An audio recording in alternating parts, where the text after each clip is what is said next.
Greetings to all the uncles, aunts, and dear friends who are following the channel The Sentiments of Old Age. I pulled her close, choking back tears. Wherever you are, I'll find a way to be with you. Remember, if anything strange happens, stay right by my side. Don't let go, not even for a moment. Ngok nodded, her eyes brimming. That night, I quietly prepared again some money, the spare clothes I had hidden earlier. I knew the dangerous moment was drawing near. Outside, the wind howled, windows rattling like an omen of misfortune. I clasped my hands in prayer. Please, let my grandchild and me be safe. At dawn, just as I awoke, I heard strange noises from the kitchen. Peering out through the crack of the door, I saw Thu on the phone, her tone urgent. Yes, this weekend will work. Everything's arranged. You just be ready. I'll take care of the rest. When she turned, her eyes met mine. For a split second, hesitation flickered across her face, but she quickly covered it with a shallow smile. Early in the morning, Thu gently called, "Mother, are you awake? Today I plan to take little Nagak out. Please prepare her things for me." I nodded, trying to appear calm while waves of turmoil rose inside me. Nok, still drowsy, came out rubbing her eyes. I stroked her hair and asked softly, "Do you want to go out with your mom?" Nagok shook her head and snuggled into me, whispering, "I just want to stay with Grandma." I smiled, hiding the unease in my heart. I knew the child had sensed that something was wrong. She was far more sensitive than other children her age. That noon, when Hung came home, Thu was unusually attentive, constantly picking food into his bowl. She smiled sweetly. "Don't worry about anything while you're away on business. With Mother here, I'll take Njok to my parents for a few days so she can rest." Hung nodded without the slightest suspicion. I looked at my son, my heart twisting. I wanted to warn him but had to remain silent. There was still no proof. That afternoon, I pretended to go to the market but in fact sought a way to call Uncle Tan.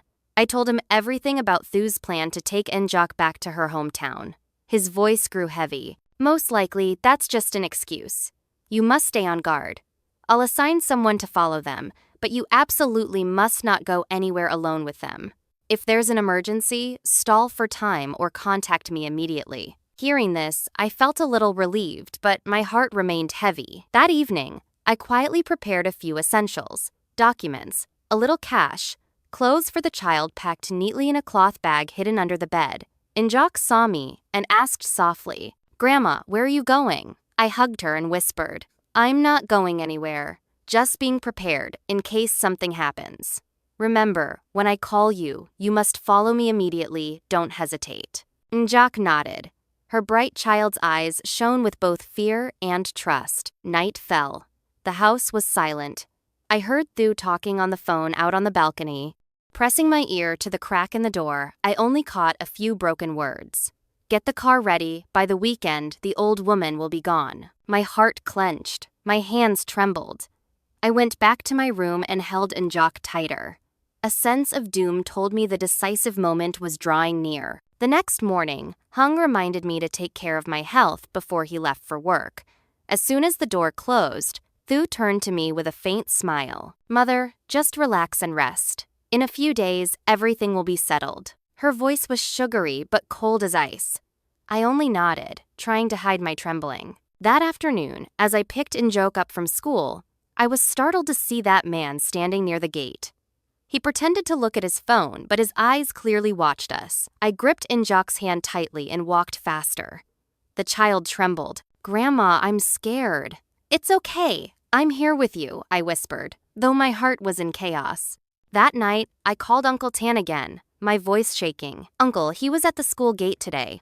I'm so scared for my grandchild," he reassured me. "We've confirmed he's a swindler who's tricked many people before. Keep everything secret and don't act rashly. We'll monitor the area around your house. If anything unusual happens, we'll intervene immediately." I choked up in thanks but kept trembling. That night, Ngok hugged me and whispered, "Grandma, don't leave me. I won't leave you. I'll protect you no matter what." In the dim light spilling through the crack of the door, her innocent face glowed with trust. At that moment, I felt strength flow back into me. The next day, Thu busily packed Njok's clothes. My heart tightened at the sight. I asked, Are you really taking her to your parents? Let me go with you for peace of mind. Thu paused briefly, then smiled faintly. You're too old, traveling is hard on you. Just stay home and rest. I'll take her. I kept looking at her, smiling. It's fine. I can go. She stayed silent, but annoyance flickered in her eyes. That evening, after Hung left for his trip, only the three of us remained at home. The atmosphere was strangely heavy. I tried to cook a good meal, but Thu just sat quietly, occasionally glancing at me with an unreadable look. No clung to me as if sensing something bad was about to happen. Night fell. I quietly took the prepared bag from under the bed and told Ngok, remember, when I call you, run to me immediately. Don't look back. Don't hesitate. Njok nodded, tears streaming down her cheeks. I hugged her, my heart in knots. Outside, the wind howled. The darkness was thick, as if heralding a coming storm. I knew that tomorrow or even tonight something terrible could happen, and I had to be ready. That night, I barely slept. The apartment was silent, only the clock ticking. One arm held Njok, the other clutched the bag. Every sound in the hallway, every draft slipping through the door, made my heart leap. A fierce premonition surged within me. The moment of destiny was near. In the middle of the night, I suddenly heard faint footsteps in the living room. My heart nearly stopped. I strained to listen. Then Thu's familiar whisper slipped through the silence. Don't worry. Tomorrow morning I'll take the girl away. The old woman will stay.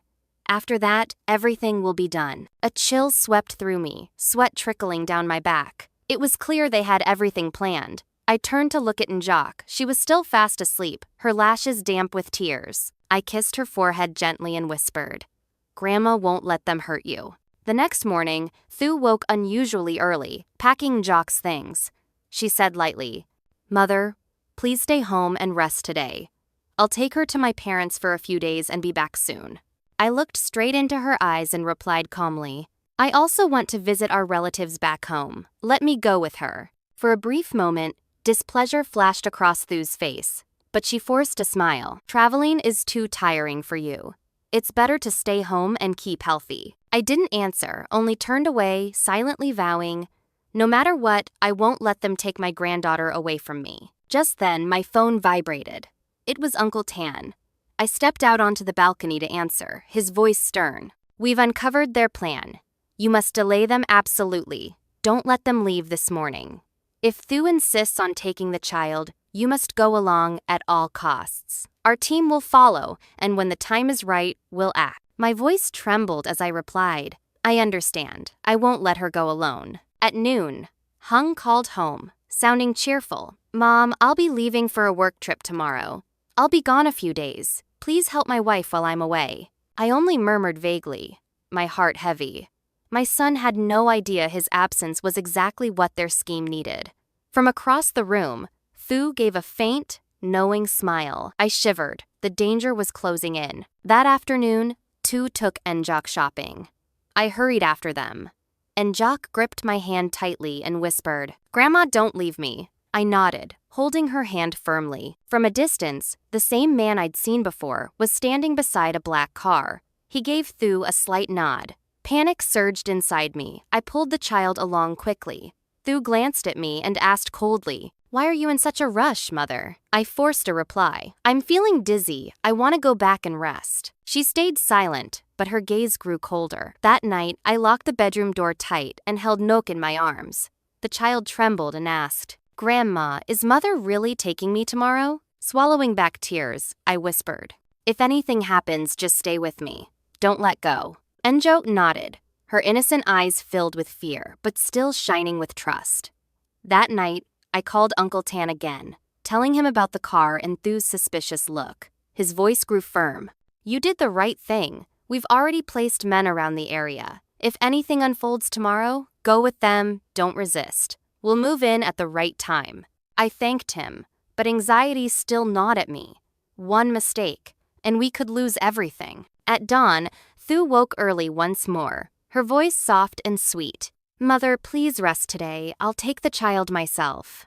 I looked at her squarely and replied steadily. She's small. She needs her grandmother with her. I'm coming along. For a moment, she froze. then reluctantly nodded. Fine, you can come. By late morning, the black car pulled up outside the building, the same one I had seen before. The man stepped out, opened the door, and gave a thin smile. Clutching No's hand tightly, I led her down. Thu followed, her eyes cold and expressionless. The car rolled forward. I hugged my granddaughter close, staring out the window. The busy streets outside felt strangely foreign and menacing. The driver kept glancing at me in the rearview mirror, his sinister smile making me shudder. Beside me, Thu scrolled on her phone, her face calculating. I knew their plan was reaching its climax. Remembering Uncle Tan's words, I tried to buy time. I faked a cough and said weakly, "I'm old. Traveling this far makes me feel faint. Please, could we stop for some water?" The driver frowned, but Thu immediately interjected. "Pull over at that roadside shop. If my mother faints, it'll cause trouble." The car slowed and turned into a small stall by the road. I gripped Nagak's hand and bent down to whisper, "Don't be afraid, just listen to Grandma." The child nodded shakily, her clear eyes shining with absolute trust. I stepped out of the car, sipping water while scanning the surroundings, silently praying for heaven's protection. Amidst the bustling crowd, I caught sight of a familiar figure, dressed in plain clothes. He gave me a subtle nod, a silent signal. My heart pounded wildly. I understood the police were close, and I could only pray they would act before it was too late. The car kept heading toward the outskirts, the road growing emptier by the minute. I clutched my granddaughter tightly, sweat soaking my forehead, whispering to myself, "Just make it through today, and everything will come to light. I won't let anyone harm you, my dear." That night, although we were taken to the police station for our safety, I couldn't sleep. Every footstep of the patrol in the hallway, every faint sound made me startle. I sat silently in the brightly lit room, holding little Ngok in my arms. The child had fallen asleep after a day of turmoil, but her breathing still caught with sobs. Her tiny hands clung tightly to my shirt, as if afraid that letting go would make me vanish. I stroked her soft hair, my eyes burning. The image of Thu being restrained still haunted me like a blade cutting into my heart. The daughter-in-law I had trusted, endured for, to keep peace in the family, had coldly plotted to harm her mother-in-law and her own daughter. I tried to console myself that perhaps she had been coerced by someone else, but the words I'd overheard, the acts I'd seen with my own eyes, left me no room for self-deception. Around midnight, Uncle Tun stepped into the room. His gaze was both sympathetic and solemn. "Mrs. Lan, you've suffered enough. Rest assured we've basically brought the situation under control. The male suspect has partially confessed. Thu is still denying everything, but the evidence is solid. From the recordings you provided to the arrest today, we can confirm the plot to seize your assets is real. We'll continue investigating to clarify the motives and all those involved." Hearing this, I sat frozen, tears streaming down my face. "Uncle, I'm only worried about Hung. If he finds out, it will break his heart. Thu is still his wife, the mother of my grandchild." Uncle Tun sighed. "I understand. But the truth can't stay hidden forever. What matters now is that you and your granddaughter are safe. That's what we should be grateful for." I nodded, but my heart felt heavy. Thinking of Hung, my kind, hard-working son who loved his wife deeply, I wondered, when he learns that his wife plotted to harm his mother and child, how will he bear it? The thought stabbed at me, but I also knew the time for silence had passed. The next morning, my granddaughter and I were taken to stay temporarily at Mrs. Howe's house to avoid further disturbance. As soon as she saw me, Mrs. Howe burst into tears and hugged me tightly. "Oh heavens, I worried about you all night. Thank goodness you're safe." I was choked with emotion, gripping my old friend's hand as tears welled in my eyes. Little Ingok nestled into Mrs. Howe's embrace, her voice trembling. "Grandma, I'm so scared." Mrs. Howe stroked the child's head gently. "It's all right, dear. With your grandma and me here, you'll be safe." By noon, Hung called me, his voice shaken. "Mom, where are you and Ngok? I heard shocking news. Is it true Thu's been arrested? People are saying she's involved in fraud. I can't believe it." I bit my lip, tears running down my cheeks. In that moment, I could no longer avoid the truth. I forced myself to sound calm. "My son, Ngok and I are safe. Just come home. You'll learn the truth soon enough. Please, I beg you, stay calm, don't do anything reckless. On the other end, Hung broke down the anguished sobs of a man betrayed. How could this happen, Mom? I loved and trusted her all these years. How could she do this to you, to our daughter? I clutched the phone, my heart tearing apart. I wished I could take his pain upon myself. My voice shook. My son, remember you still have me and Ngok. You must stay strong, she still needs her father. That afternoon, Hung came to see me. In just one night, he looked gaunt and hollow-eyed, his gaze red and raw. The moment he saw me, he dropped to his knees and clutched my hands. Mom, I'm so sorry, I couldn't protect you. I was so blind, letting my wife fool me for years. I burst into tears, helping him to his feet, my voice trembling. My son, get up. I don't blame you. None of this is your fault, it's fate. The moment Ngok saw her father, she burst into tears and threw herself into his arms. Daddy, Mother Thu scared me so much. I just want to stay with you and Grandma. Hearing those words from his little girl tore Hung's heart apart. He held her tightly, unable to stop the tears streaming down his face. Watching them, my own chest ached. A once harmonious family now shattered all because of greed and cruelty. That night, the three of us sat together in Mrs. Howe's small house. Outside, the streetlights glowed dim and yellow, and the autumn wind blew chill and lonely. I quietly watched my son cradle his daughter, his shoulders trembling. I knew his life would never again be as peaceful as before, but I also believed Hung would rise again, for behind him stood both me and Anyok as his anchor. Before going to bed, he sat by my side, his voice breaking. Mom, I promise from now on I won't let you and my daughter suffer anymore. I've woken up. All these years I trusted the wrong person, but now all I have left is you and my child. I'll make it up to both of you. I took his hand, my eyes brimming with tears. As long as we are together and love each other, I can be content. That night, I held my granddaughter close as we slept, while Hung sat in silence for a long time. I understood his heart was still bleeding with countless wounds, but once determined, he would find peace again. And I, though old, would stay by my son and granddaughter's side, guarding the small flame of family. In the days that followed, our lives felt like they had been swept into a storm. News of Thu's arrest spread quickly through the neighborhood. Some pitied us, some sneered, and others even felt satisfied, never having liked her cold demeanor. Each time I heard such gossip, my heart throbbed with pain. Though I dared not show it in front of Hung, he had already endured enough. From that day on, Hung became withdrawn. He still went to work, still tried to provide for his child, but his eyes stayed bloodshot from sleepless nights. At night, once Ngok had fallen asleep in my arms, he would sit outside on the porch, smoking one cigarette after another. His frail figure shrouded in smoke broke my heart, though I could only offer him a few words of comfort. For a man who had lost faith in his wife, struck by a brutal truth, what pain could be greater? One evening, Hung confided, Mom, yesterday I went to the detention center to see Thursday. She cried, begged me for forgiveness, said she had been lured by that man, she just wanted to change her life quickly. Hearing her broke me. I don't know if I should believe her. I stayed silent for a long moment before replying. My son, whether you forgive her or not is your choice. But you must remember she nearly cost your mother and your daughter their lives. Once trust is broken, it's nearly impossible to repair. Be clear-headed. Don't let feelings cloud your judgment. Hung lowered his head, tears dripping heavily. My heart ached for him, but I knew this was a pain he had to face himself. As for Ngok, she had become far more sensitive. Some nights she would wake up crying, clutching me tightly. Grandma, I don't want to go back to Mother Thursday. I'm scared. Please don't let her take me. I held her close, soothing her through my own tears. Don't worry, child. With me and your father here, no one will ever take you away. But deep inside, sorrow gnawed at me. No matter what, Thu was still Ngok's mother.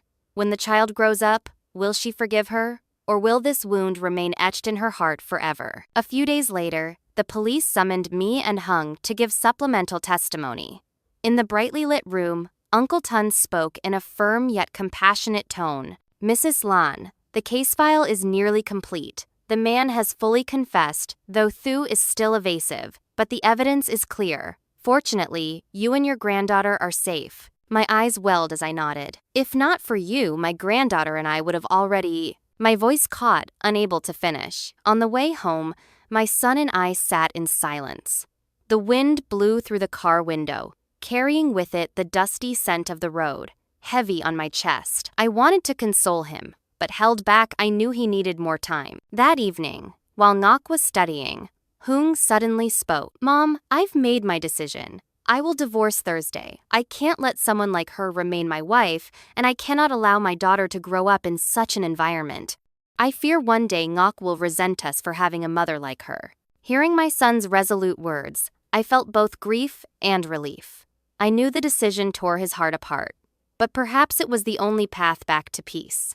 I answered softly, "If you've thought it through, I will respect your choice.